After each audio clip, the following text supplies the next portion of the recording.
So my favorite verse in the Bhagavad Gita at this point in my life, which I've noticed it changes, depending on what's going on, what stands out to me, is chapter 4, verse 20. In whatever work he does, such a man in truth has peace.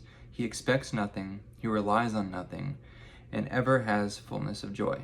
So for me, in the way I relate that to AA and sobriety is by fully turning my will over, step 3, step 11, by fully turning my will over, having that radical acceptance of whatever may happen is going to happen, and no amount of anxiety around that is ever going to change the outcome of it. So learning how to accept things the way they are relieves the suffering. Life is going to have painful moments, life is going to be uncomfortable, and there's going to be, the unknown is scary, right? But obsessing over that, trying to change something, make it the way you want it to be, is what causes the suffering.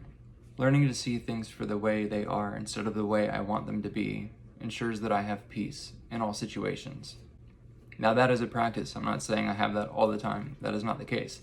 But the more I'm mindful of it, the more I practice mindfulness in general, the easier it gets to notice whenever I'm being dragged off by desires, wants, all those thoughts.